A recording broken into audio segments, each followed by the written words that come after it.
Hi, I'm Alyssa Hernandez, and I will be performing the subcutaneous and intramuscular injections for you today.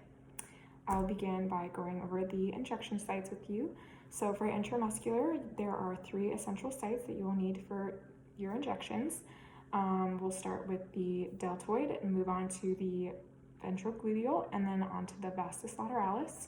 So for deltoid, you'll need to locate the acromion process, which is just the bony prominence at the end of your shoulder here. And you'll need to place 2 fingers right below it. And normally you would use your thumb to make a V, but since I don't have anybody to demonstrate on, I will just use my middle finger. So you leave your index finger and place your index finger to make a V. And then your injection site will just be right in the middle of that V. So essentially right here is where you want to place your injection for the deltoids. For ventrogluteal, you'll use your palm and you'll want to place it on the patient's greater trochanter. If you're using your right hand, you'll be placing it on the patient's left side because you want your thumb to be facing their groin. So you just place it on the greater trochanter right here. Your thumb is facing towards their groin. And you'll just want to make like a V again with your middle finger and your index finger. And right in the middle of that V, right here, is where you'll want to place your injection. And then for vastus lateralis, you'll want to take your hand and place it right above your kneecap, and then your other hand right below the greater trochanter, and you'll want to use that middle area right below the anterior aspect of your thigh. So just right above here. Right in here is where you'll want to place your injection. For subcutaneous injections, you'll want to use the outer posterior aspects of the upper arm. So just right up in here, kind of in the same area as the intramuscular sites. And then your abdomen, you can use your abdomen, just go from below the costal margins right up to the iliac crest, and then avoiding the 2 inches around the umbilicus. And you'll just want to place your injection sites essentially anywhere in these areas. And then you can also use the anterior aspect of your thigh, so essentially anywhere on the top part of your thigh. Okay, I will wash my hands.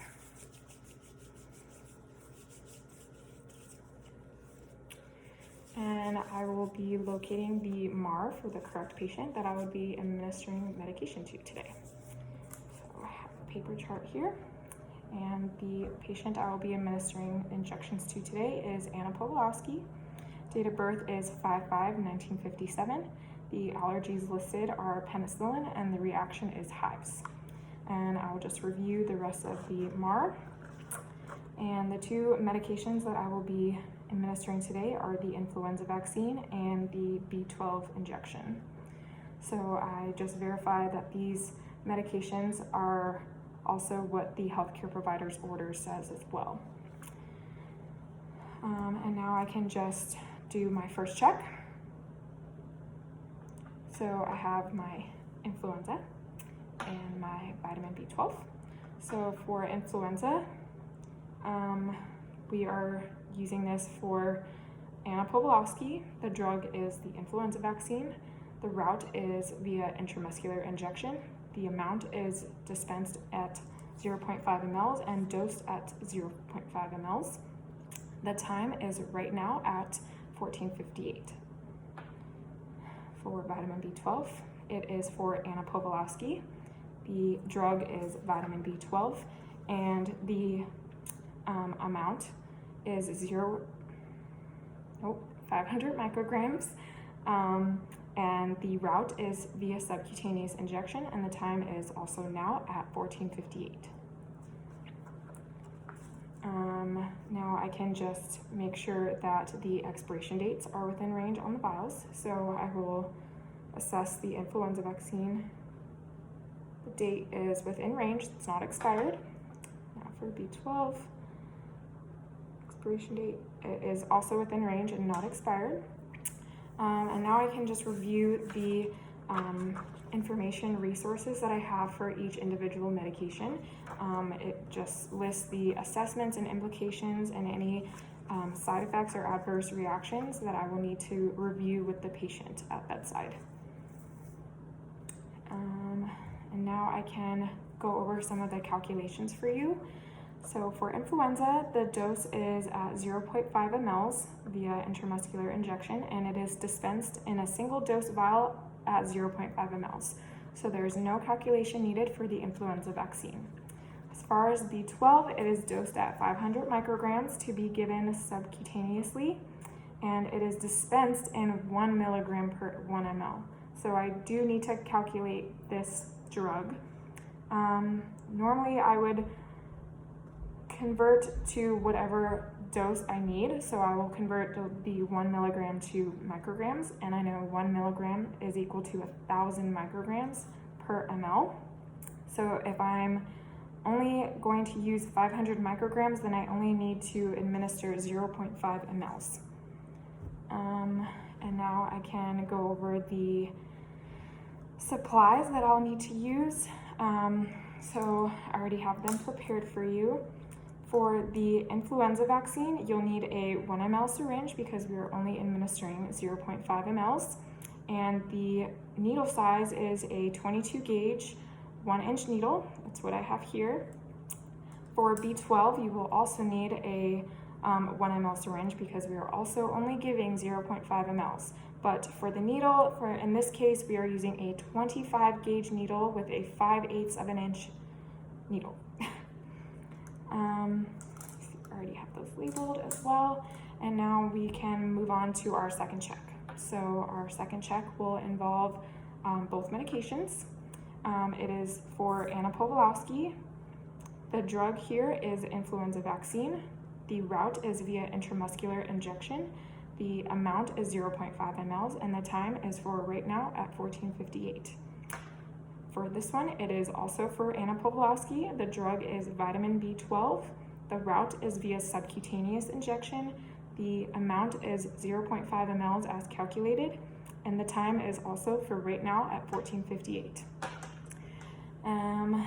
And now I can actually move on to withdrawing them. So I will first be checking the vials for any kind of cloudiness or particles, make sure like they're not cracked or damaged. Same thing with this one, no particles, no cloudiness, they're not cracked. They have been opened before, but if they weren't, then I would initial date and time that I open them. And essentially I would be looking for the person who did open them and looking for their initials, date, and time on both of the vials. And now I can just clean each one. So I'll just clean the rubber stoppers on the top. This. And then I'm going to leave my alcohol pad on the top so that I know that I already cleaned this one. Same thing for the other one. Top. And again, I will leave my alcohol pad on the top so that I know that I already cleaned it. Okay, and now I can actually withdraw my medication. So I will start with the influenza vaccine, and I always want to withdraw as much air as I need medication. So I will withdraw 0.5 mLs from my syringe.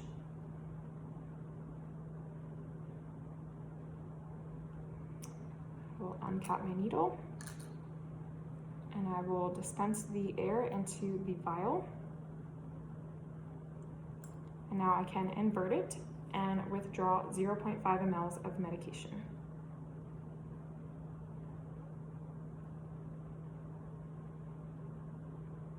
And I don't have any air bubbles, but if I did, I would be able to either tap the syringe or adjust the plunger as needed to make them go away. Now I can recap my needle.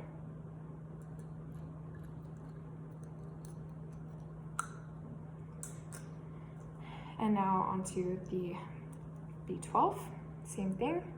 I will also be withdrawing 0.5 mLs of air.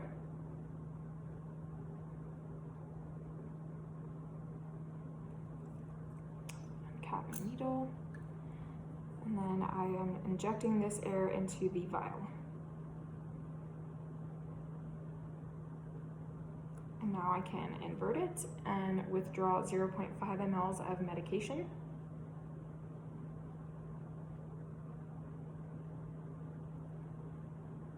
Okay. And again, there are no air bubbles, but if there were, I would also be able to tap the syringe or adjust the plunger as needed. And recapping my needle. Okay. And now we can move on to labeling the syringes, which I don't know if you saw, but they're already labeled. So I labeled them with the date, the patient's name, which is Anna Pawlowski, the drug, which is the influenza vaccine, the amount, which is 0.5 mLs, and the time to be given, which is now at 14:58, along with my initials. And then the same for the vitamin B12 syringe. It has listed the date, which is today, and the patient's name, Anna Pawlowski, the drug, which is vitamin B12, the amount, which is 0.5 mLs, and the time, which is now at 14:58, along with my initials. And now we can move on to gathering my other supplies that I will be taking to the patient's room. So I will be taking my clean gloves, my gauze in case I need to blot or hold pressure to the injection site, and alcohol pads to clean the injection sites. Okay, now we move on to the patient's room. So I'm going to knock, sanitize my hands. Hi, how are you? I'm Alyssa, I'm your student nurse today. Can you just verify your name and date of birth with me? Anna Pawlowski, 5'5", 1957. Okay, great, that matches. And I see you have an allergy band on. Can you just verify your allergies with me? Penicillin, okay, and what happens when you take penicillin? You get hives? Okay, that's what I have listed here. So I'm just going to be administering your vitamin B12 shot that you get monthly, and then also your flu vaccine today. And I will pull the curtain, make sure that there's no clutter in the area, that the bed is locked in place. There are 2 side rails up, and then the bed is in the lowest position.